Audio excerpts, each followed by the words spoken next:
Welcome back to clean news MP. चलिए देखते हैं मध्य प्रदेश की 25 फटाफट बड़ी खबरों को। इससे पहले आप न्यूज को कहां से देख रहे हैं, हमें कमेंट में बताना बिल्कुल ना भूलें। साथ ही हमारे फेसबुक पेज को भी फॉलो करें। फेसबुक पेज का लिंक डिस्क्रिप्शन में दिया गया है। छात्रों के लिए अच्छी खबर, निःशुल्क प्रवेश के लिए आज 15 जून से शुरू होंगे आवेदन। 5 जुलाई को निकाली जाएगी लॉटरी। मध्य प्रदेश में छात्रों और अभिभावकों के लिए बड़ी खबर है। एमपी स्कूल शिक्षण सत्र 2022 में निजी स्कूल की प्रथम कक्षा में निःशुल्क प्रवेश के लिए ऑनलाइन आवेदन की तिथि घोषणा कर दी गई। दरअसल आज 15 जून से ऑनलाइन आवेदन की प्रक्रिया शुरू होगी। वहीं अंतिम तिथि 30 जून रखी गई है। 30 जून तक ऑनलाइन आवेदन करने की पात्रता रखेंगे। इसके अलावा ऑनलाइन लॉटरी के द्वारा 5 जुलाई को निःशुल्क प्रवेश के लिए नाम का चयन किया जाएगा। कोरोना काल में बच्चों के लिए ऑनलाइन लॉटरी में प्राथमिकता दी जाएगी। शिक्षकों की दूसरी पदस्थापना सूची जारी, डीईओ को मिले निर्देश। 18 जून तक कार्यभार ग्रहण करना अनिवार्य। मध्य प्रदेश में जल्दी नई शिक्षा सत्र 2022-23 की शुरुआत होने वाली है। इससे पहले सीएम राइज स्कूल्स में एमपी टीचर्स, प्राथमिक और सहायक शिक्षकों की पदस्थापना सूची जारी की जा रही है। दरअसल ये मामले को तक पहुंच गया था। वहीं स्कूल्स में शिक्षकों की पदस्थापना सूची एक बार फिर से जारी हो गई। इससे पहले कई विषयों के शिक्षकों की सूची जारी की गई थी। स्कूल शिक्षा विभाग द्वारा ऑनलाइन पोर्टल पर अपलोड की गई है, जिसमें गणित के प्राथमिक और सहायक शिक्षकों की पदस्थापना सूची जारी की गई। वहीं मध्य प्रदेश स्कूल शिक्षा विभाग मंत्रालय ने स्पष्ट कर दिया है कि सभी शिक्षकों को 18 जून तक किसी भी स्थिति में कार्यभार को ग्रहण करना अनिवार्य होगा। युवाओं के लिए बड़ी खबर, सीएम शिवराज की घोषणा, एमपी पुलिस भर्ती में इन्हें मिलेगी प्राथमिकता। देश भर में अग्निपथ योजना के तहत अग्निवीरों की नियुक्ति पर केंद्र सरकार ने बड़ी घोषणा की है। दरअसल इस साल 46,000 से अधिक अग्निवीरों की नियुक्ति की जाएगी। इस भर्ती प्रक्रिया में शामिल होने के साथ ही युवाओं को सशस्त्र बलों में सेवा करने का अवसर प्रदान किया जाएगा। इस बीच अब मध्य प्रदेश के मुख्यमंत्री शिवराज सिंह चौहान ने मध्य प्रदेश की पुलिस भर्ती में बड़े ऐलान कर दिए। सीएम शिवराज ने कहा कि मध्य प्रदेश की पुलिस भर्ती में अग्निवीरों को प्राथमिकता दी जाएगी। जनजातीय विकास पर बोले गृह मंत्री अमित शाह, 4 गुना बड़ा बजट। सीएम शिवराज ने कहा, वर्ग ने समाज को मजबूत किया। मध्य प्रदेश में जनजातीय वर्ग के लोगों को मजबूती प्रदान करने के लिए कई बड़े कदम उठाए गए हैं। इस बीच देश के गृह मंत्री अमित शाह ने कहा कि जनजातीय वर्ग के कल्याण के लिए अब कई गुना अधिक बजट तैयार किया जा रहा है। इसके अलावा गृह मंत्री अमित शाह ने जनजातीय वर्ग से जुड़े कानूनों पर शोध करने की बात कही। इधर प्रदेश के मुखिया शिवराज सिंह चौहान ने कहा कि जनजातीय नायकों ने समाज को और भी मजबूती प्रदान की है। केंद्रीय गृह और सहकारिता मंत्री अमित शाह ने कहा कि जनजातीय वर्ग के कल्याण पर अब कई गुना अधिक व्यय किया जा रहा है। सिंगल यूज प्लास्टिक को लेकर सरकार का बड़ा आदेश, इस तारीख से होगी प्रतिबंधित। पूरे देश में इस साल 2022 में सिंगल यूज प्लास्टिक का उपयोग पूरी तरह से समाप्त करने का लक्ष्य निर्धारित किया गया है। पर्यावरण संतुलन को बनाए रखने के लिए केंद्र सरकार गंभीर है। उसने राज्य सरकारों से भी इसका कड़ाई से पालन करने के लिए कहा। मध्य प्रदेश सरकार ने इसी क्रम में फैसला लेते हुए 1 जुलाई से सिंगल यूज प्लास्टिक प्रतिबंधित करने की घोषणा की है। प्लास्टिक अपशिष्ट प्रबंधन नियम 2021 में 1 जुलाई से सिंगल यूज प्लास्टिक वस्तुओं का विनिर्माण, आयात, भंडारण, वितरण, बिक्री और उपयोग प्रतिबंधित हो जाएगा। पेंशनर्स का जल सत्याग्रह, शिवराज सरकार को दी ये चेतावनी। चुनावी समर में अब सीनियर सिटीजन भी शिवराज सरकार को अपनी मांगों को लेकर चेता रहे हैं। जबलपुर में आज पेंशनर्स एसोसिएशन ने नर्मदा नदी के ग्वारी घाट में जल सत्याग्रह किया और शिवराज सरकार को चेतावनी दी है कि अगर उनकी 5 सूत्रीय मांगों पर विचार नहीं किया जाता तो आने वाले समय में पेंशनर्स एसोसिएशन उग्र आंदोलन करने को मजबूर होगी।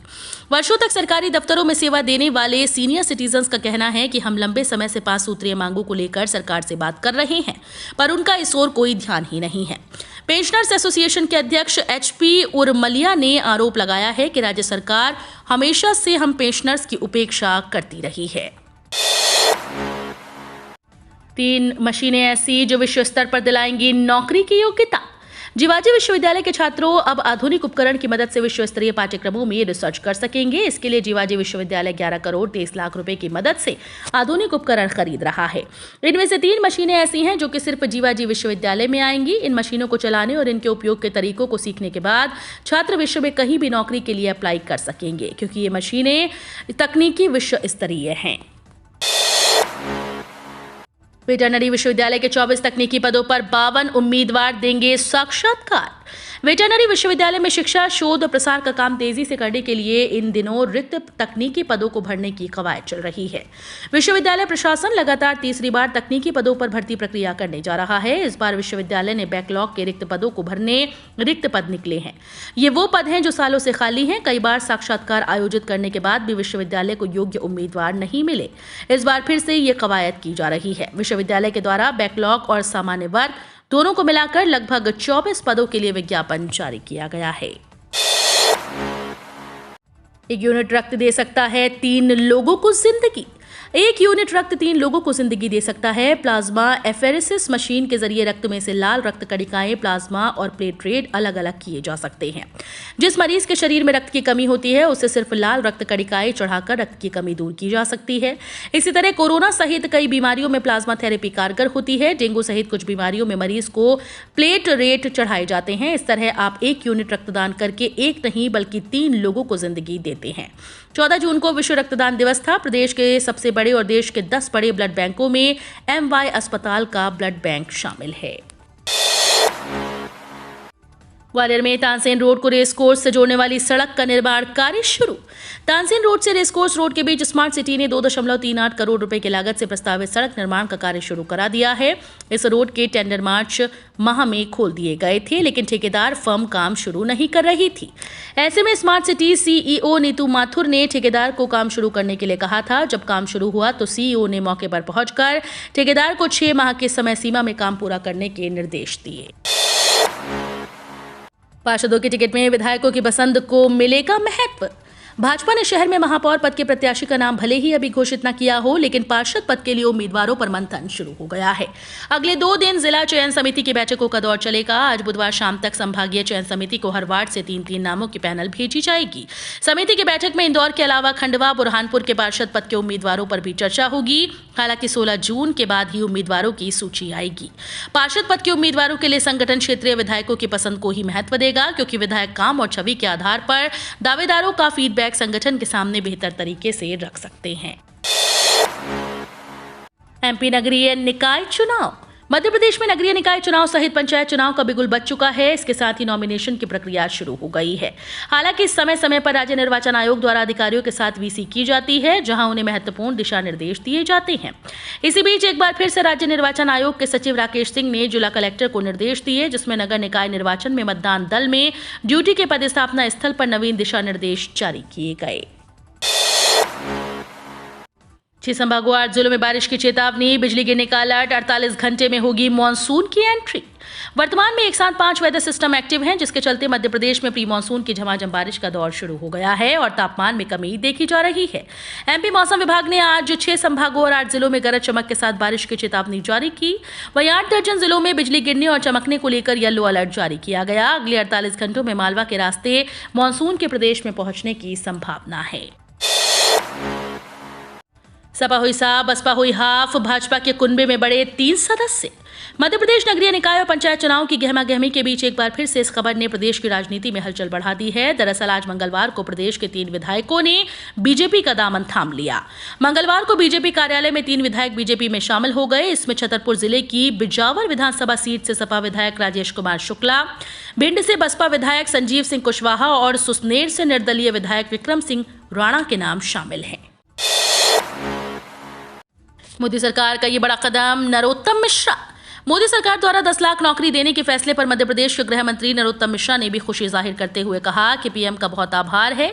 ये प्रयास बेरोजगारी के क्षेत्र में बड़ा कदम है। वहीं गृह मंत्री ने बताया कि मध्य प्रदेश में भी SDRF की 550 संख्या को 3 गुना करेंगे। वहीं उन्होंने बताया कि होमगार्ड के जवानों की विसंगतियों को सुधारा है। कॉल ऑफ 3 की जगह 2 साल कर रहे हैं। विश्वविद्यालय से डुमना एयरपोर्ट तक 4 लेन सड़क बनाने के लिए जल्द मिलेगी सेना मुख्यालय से मंजूरी। रानी दुर्गावती विश्वविद्यालय से डुमना एयरपोर्ट के बीच बन रही 4 लेन सड़क निर्माण में अब तेजी की संभावना है। सड़क के 2.5 किलोमीटर के दायरे में सेना का कब्जा है। सड़क के 2.5 किलोमीटर के दायरे में जहां पर निर्माण के लिए सेना की अनुमति आवश्यक है। लोक निर्माण विभाग का दावा है कि दिल्ली स्थित सेना मुख्यालय से अनुमति अंतिम चरण में है। करीब 1 माह के अंदर ये प्रक्रिया पूरी हो जाएगी, जिसके बाद निर्माण कार्य तेजी से कराया जाएगा। ज्ञात हो कि इस सड़क को बनाने वाली निर्माण एजेंसी के काम की गति बेहद धीमी होने के कारण अफसरों ने शो कॉज नोटिस भी जारी किया था। ट्रेन में सुरक्षा के लिए आधुनिकता पर जोर, गैजेट से लैस हो रहे आरपीएफ के जवान। ट्रेन और स्टेशन पर यात्री सुरक्षा को लेकर रेलवे अब आधुनिकता पर जोर दे रहा है। यही कारण है कि रेलवे में सुरक्षा का जिम्मा संभालने वाले रेल सुरक्षा बल के जवानों को अब आधुनिक गैजेट से लैस किया जा रहा है। ग्वालियर रेलवे स्टेशन पर एक तरफ जवानों को तेजी से घटनास्थल पर पहुंचने के लिए सेगवे स्कूटर मुहैया कराए गए हैं, वहीं अब मॉनिटरिंग के लिए बॉडी वॉर्न कैमरे भी उपलब्ध कराए जाएंगे। इन कैमरों की निगरानी अफसर करेंगे, जिससे पता चल सके कि जवान कहां गश्त कर रहा है। कर्मचारियों के लिए राहत भरी खबर, मंत्रालय ने जारी किया आदेश, लाखों को मिलेगा लाभ। रेलवे ने अपने कर्मचारियों को बड़ी राहत दी है। दरअसल इसके लिए आदेश भी जारी कर दिया गया, जिसका लाभ लाखों कर्मचारियों को मिलेगा। बता दें कि अब जिन परिवारों ने कोरोना महामारी के दौरान अपने परिजनों को खोया, उन्हें भी WP सुविधा उपलब्ध कराई जाएगी। इस संबंध में आदेश जारी करते हुए अधिकारी कर्मचारियों से ऐसे लोगों को WPA पास उपलब्ध कराने के निर्देश दिए गए हैं। जारी आदेश में स्पष्ट किया गया कि मॉडर्न कोच फैक्ट्री रायबरेली ने अपने उपरोक्त पत्रों के माध्यम से मृतक रेल सेवक के पति या पत्नी की मृत्यु के बाद शेष लाभार्थियों के पक्ष में WP सुविधा जारी रखने के पहलू पर स्पष्टीकरण मांगा है। रक्षा सेनाओं में अग्निपथ भर्ती योजना हुआ ऐलान, रक्षा मंत्री और प्रमुखों की साझा प्रेस कॉन्फ्रेंस में घोषणा। यदि आप भारतीय थल सेना, भारतीय नौसेना और भारतीय वायुसेना में सरकारी नौकरी की इच्छा रखते हैं तो ये खबर आपके लिए है। तीनों रक्षा सेनाओं में अल्पकालीन सेवा कमीशन के अंतर्गत परंपरागत 10 से 14 वर्ष की भर्ती के अतिरिक्त एक और कम अवधि की लेकिन अस्थायी भर्ती प्रक्रिया टूर ऑफ ड्यूटी अग्निपथ योजना को लेकर आधिकारिक घोषणा कल 14 जून 2022 को कर दी गई। केंद्र सरकार की आर्थिक मामलों की कैबिनेट समिति की मंगलवार को होने वाली बैठक में इस स्कीम पर फैसला लिया गया और इसके बाद रक्षा मंत्री और तीनों सेनाओं के प्रमुखों की साझा प्रेस कॉन्फ्रेंस में इसकी आधिकारिक घोषणा की गई। पेट्रोल डीजल की किल्लत से MP में बुरे हुए हालात, ईंधन के लिए इधर उधर भटक रहे लोग।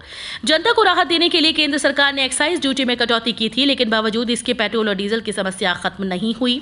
जहां मध्य प्रदेश के कुछ शहरों में आए दिन ईंधन के रेट बदलते हैं, वहीं दूसरी ओर भोपाल में पेट्रोल और डीजल की किल्लत देखी जा रही है। किल्लत का कारण है कि तेल कंपनी द्वारा तेल की आपूर्ति सही से करना। पेट्रोल पंप डीलर्स का कहना है कि तेल कंपनी पूरे भुगतान के बाद भी तेल की आपूर्ति नहीं कर रही, वो सिर्फ 50% तेल आपूर्ति कर रही है। इस कारण भोपाल के 152 पेट्रोल पंप में 12 सूखे पाए गए। भाजपा जल्द घोषित कर सकती है ग्वालियर, इंदौर, रतलाम में महापौर प्रत्याशियों के नाम। भाजपा ने कल 13 महापौर प्रत्याशियों की सूची घोषित कर दी, लेकिन अब भी ग्वालियर, इंदौर और रतलाम होल्ड पर हैं। दोपहर से इन तीनों जिलों में महापौर प्रत्याशियों के नाम फाइनल करने के लिए मंथन का दौर चल रहा है। ग्वालियर और भोपाल में बैठकों का दौर चल रहा है, जिसमें सभी दिग्गज नेता शामिल हैं, जिससे किसी एक नाम पर आम सहमति बन सके। खबर यह है कि भाजपा देर रात को इन तीनों जिलों में महापौर प्रत्याशियों के नाम की घोषणा कर सकती है। इंदौर में एक नाम पर मुहर लग चुकी है, केवल घोषणा की औपचारिकता शेष बची है। SBI के ग्राहकों के लिए खुशखबरी, बैंक ने दिया शानदार तोहफा, अब होगा बड़ा फायदा। देश के सबसे बड़े सार्वजनिक क्षेत्र के बैंक भारतीय स्टेट बैंक के ग्राहकों के लिए गुड न्यूज है। बैंक ने फिक्स डिपॉजिट पर ज्यादा ब्याज देने का ऐलान कर दिया। बढ़ी हुई ब्याज दरें 14 जून यानी कल से प्रभावी हो गई। SBI की तरफ से दी गई जानकारी के अनुसार बैंक ने 2 करोड़ रुपए से कम और 211 दिन से 3 साल में मैच्योर होने वाली फिक्स डिपॉजिट की ब्याज दरों में बदलाव कर दिया। आपको बता दें कि बैंक ने 7 दिन से लेकर 210 की अवधि में मैच्योर होने वाली फिक्स डिपॉजिट्स की ब्याज दरों में बदलाव नहीं किया। 7 दिन से 45 दिन की अवधि वाली फिक्स डिपॉजिट पर 2.90% वार्षिक की दर से ब्याज मिलेगा। करोड़ों कर्मचारियों के लिए अच्छी खबर, जल्द खाते में आएंगे 40,000 तक रुपए। EPFO कर्मचारियों के लिए अच्छी खबर है। दरअसल जल्दी कर्मचारियों के खाते में राशि दी जाएगी, इसके लिए तैयारी कर ली गई है। माना जा रहा है कि अगले महीने और त्योहारी सीजन से पहले ग्राहकों के खाते में पैसे को जमा किया जाएगा। इस फैसले से 6 करोड़ कर्मचारियों को बड़ा लाभ होगा। दरअसल अगर आपके खाते में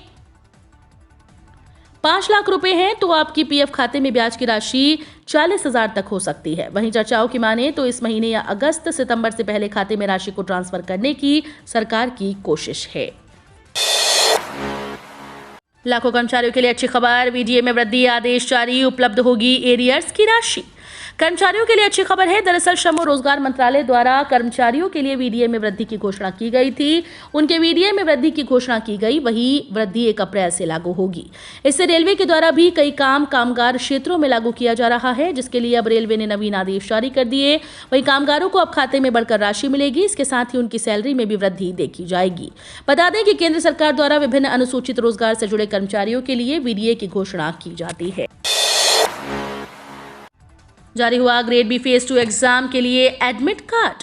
आरबीआई ने ग्रेड बी पदों पर भर्ती के लिए दूसरे चरण की परीक्षा का एडमिट कार्ड जारी कर दिया है। जिन उम्मीदवारों ने ग्रेड बी फेज 1 एग्जाम में सफलता हासिल की, वो अब बैंक की आधिकारिक वेबसाइट के माध्यम से अपना एडमिट कार्ड डाउनलोड कर सकते हैं। आपको बता दें कि आरबीआई ग्रेड बी एग्जाम का एडमिट कार्ड डाउनलोड करने की सुविधा 25 जून 2022 तक उपलब्ध रहेगी, क्योंकि बैंक द्वारा ग्रेड बी पदों पर भर्ती के लिए दूसरे चरण की परीक्षा 25 जून 2022 को आयोजित की जाएगी। तो ये थी आज की 25 फटाफट बड़ी खबरें। अगर आपको न्यूज़ पसंद आई हो तो वीडियो को लाइक और शेयर जरूर करें। धन्यवाद।